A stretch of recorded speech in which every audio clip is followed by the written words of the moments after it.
G'day everyone, welcome back to the ICC Jimbo channel. In today's video, I'll be reviewing the San Francisco Unicorns MLC campaign. Game 1, the Unicorns vs the Knight Riders. The Unicorns campaign started later than everybody else, so going into this game, we didn't know how the roster would all go together. The LA Knight Riders, on the other hand, were coming off a close victory against the Super Kings. If this game was anything like last year's thriller, we would be in for a treat. The newly appointed captain Corey Anderson won the toss and elected to bowl first in Dallas. It didn't take very long for the Unicorns to strike, as Haris Rauf dismissed Nihil Raheen in the second over. An over later, Brody Couch picked up Ahmad Khan's wicket, and the Unicorns were in a strong position. A 29-run partnership between Jason Roy and Shakib then occurred, before Roy was taken out by fellow Pom, American, I don't know at this point, Liam Plunkett. After 5 overs of decent batting against the Corns, we once again put the Knight Riders back under pressure, as Abar Ahmed took Shakib's wicket. An over later, Brody Couch picked up another wicket, as Nitish Kumar departed.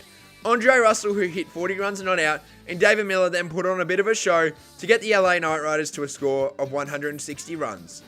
Finn Allen and Jake Fraser McGurk opened up San Fran's innings, before unfortunately in the second over, the Rooster McGurk departed on 9 runs. But what came after that was an avalanche of 6s and 4s from Finn Allen, who hit 63 runs, and Matt Short, who put on 58 runs on the board.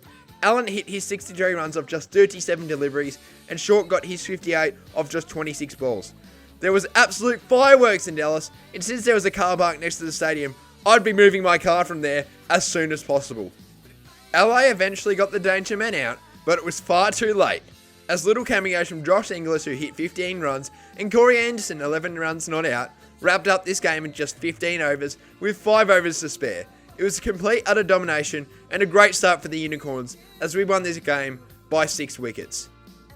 Game 2, Unicorns vs Super Kings. Both teams going into this game would love a win, as the Super Kings failed to defeat the Knight Riders and their match with Washington Freedom was washed out. The Unicorns, on the other hand, would love to go 2-0 and continue their winning ways. The Super Kings won the toss and elected to bowl first. What a disaster of an innings from the Unicorns, as Finn Allen and Jake Fraser McGurk were both out in under 3 overs on 10 and 11 runs.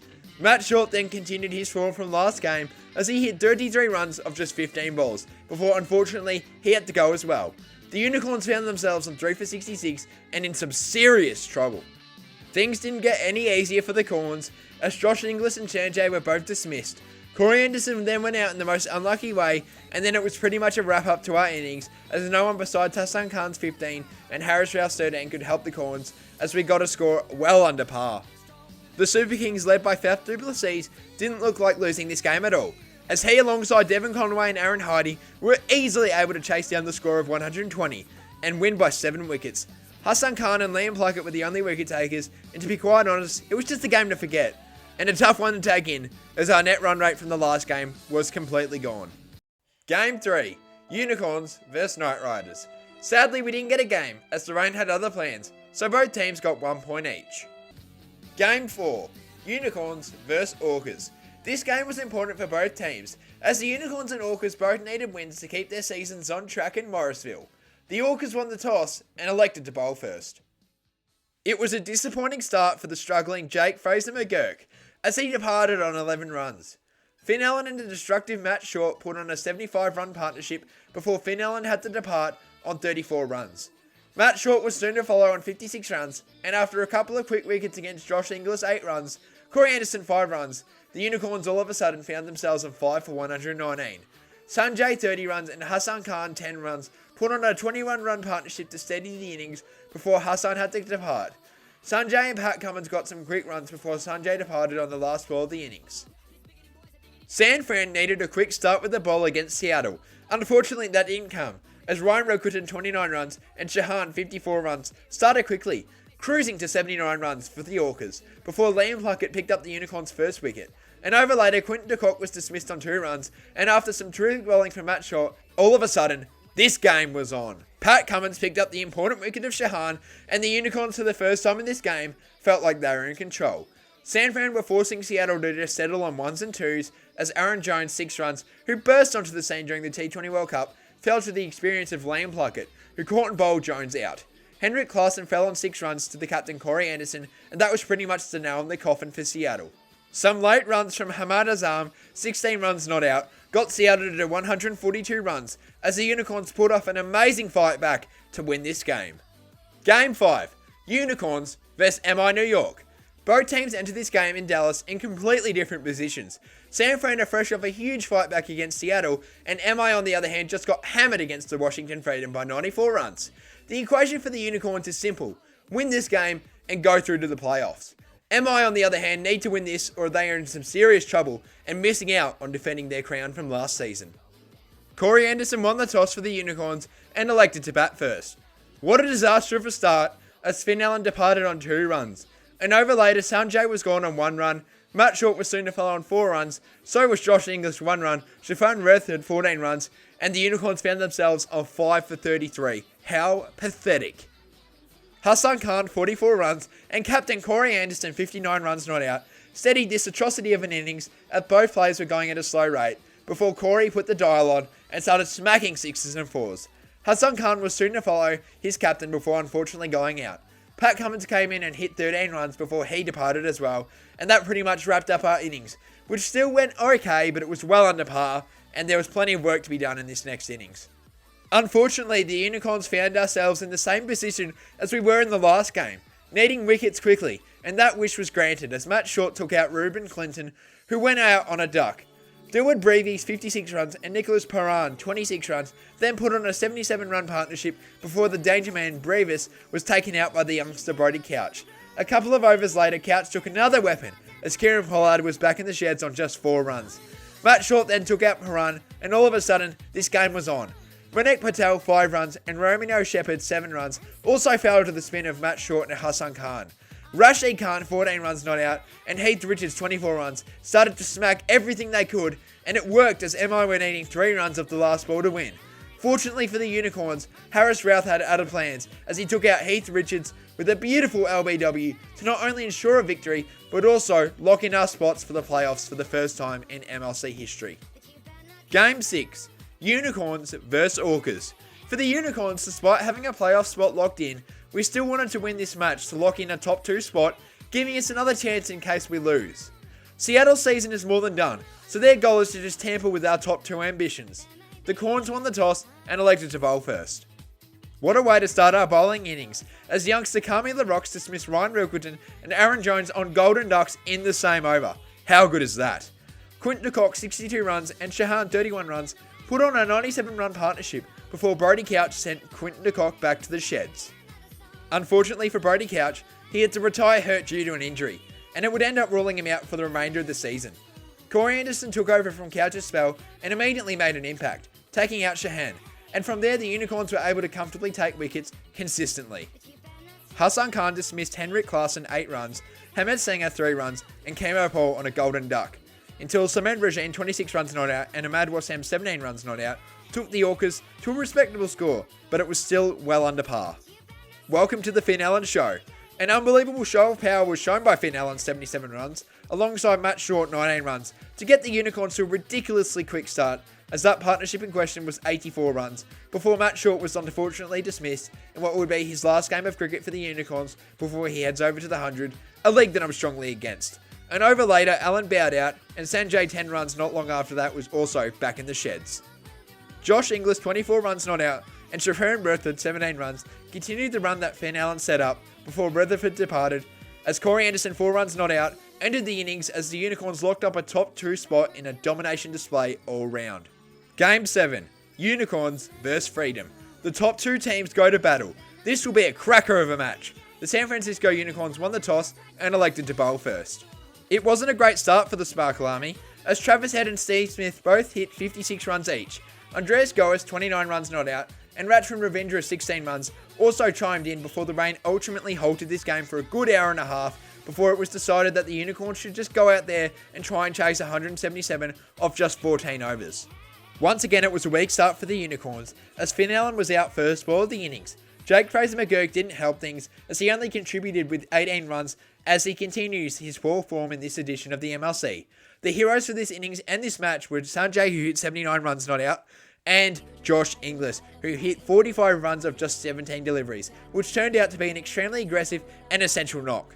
Unfortunately for Ingo, he had to depart, and in comes the most overrated player of this Unicorns team, Shafrain Rutherford, who departed on a duck, and it really is quite disgraceful to see him just be there for a paycheck, and that's what it seems like at least. He has not contributed with a bat or ball, and has hardly done anything in the field, so quite a poor tournament, and I really hope we don't retain him again. Fortunately, Hassan Khan's 32 runs not out, who has been great all tournament with a bat and also a ball, went into the middle, and along with Sanjay, they both were able to hit a 55-run partnership, which resulted in a victory for the Unicorns, and going into the playoffs, this was a huge ego booster, as we became the first and only side to defeat the Washington Freedom in the entire MLC Season 2. The qualifier, Unicorns vs Freedom. It was a quick turnaround for both teams, as this game, unlike the last one, has huge meaning for both sides' season, as the winner gets passed straight to the final, and the loser will have to take on the winner of the Eliminator. Washington won the toss first and elected to have a bowl. The rough starts for the Unicorns continue, as Finn Allen's 6 runs was gone in a blink of an eye. Jake Fraser McGurk's 11 runs, Josh Inglis 8 runs was soon to follow, and to make matters even worse, Sanjay 19 runs and Rutherford 6 runs both went out cheaply, and the Unicorns were pretty much cooked from this point on. Hassan Khan's 57 runs continued his brilliant MLC form, and with the help of the experienced Corey Anderson 26 runs, the Unicorns were on track for 160 runs. Unfortunately, Freedom had other plans as Anderson fell. Then Pat Cummins 1 run, Harris Ralph's 2 runs, and Cammy LaRox's duck all also fell. Hassan Khan and new recruit Drysdale 1 run not out, attempted a late innings surge, but sadly, Khan was run out, and that was the end of a disappointing innings. Like pretty much every game this season, the Unicorns were in dire need of some quick wickets, and it didn't take very long as Pat Cummins took out his fellow countryman Steve Smith on just 1 run. But the celebrations didn't last very long, as Travis Head's 77 runs not out was obliterating everything into the crowd. Hassan Khan then dismissed both Andreas Goa's 9 runs and Ratchin Ravindra 3 runs, as he showed the MLC how good he really was. Then came in the big show. For the first time, I'm against this man, as I support Australia, the Melbourne Stars, and RCB. Unfortunately for me, and every single Unicorns fan around the world, Maxi was on beast mode, as he smashed 54 runs not out. And with Travis Head on the other side smacking everything over the rope, it was just too much for the Unicorns, as we were unable to defeat Washington, which means we'll be taking on the Texas Super Kings in the Challenger. The Challenger, Unicorns vs Super Kings. Well, it's truly do or die for the Unicorns. Win this and we have a date with the red hot favourites Washington Freedom, and if we lose, it's goodbye to our season, so it's game on. The Unicorns lost the toss as the Super Kings elected to bowl first. What a good start for the Unicorns, and especially for Finn Allen, 101 runs, as he alone got the Unicorns to a flyer of a start. Unfortunately, Jake Fraser McGurk, 18 runs, continued his poor form, and a ball later, Sanjay went out on a duck. But the Unicorns still had Finn Allen out there in the middle, and with the help of Josh Inglis, 37 runs, the Unicorns were cruising, before Allen departed on a ton, which was really sad to see. Shortly after that, Rutherford continued his disgraceful form, going out on a single run, and it's just pathetic, honestly. Hassan Khan's 27 runs not out, and Josh Inglis both picked up their game before Inglis departed. Soon after that, Corey Anderson 3 runs departed, and fortunately for the Unicorns, Hassan Khan's efforts got us on exactly 200 runs. The Super Kings started with an absolute flyer as Faf du Plessis hit 45 runs before he departed.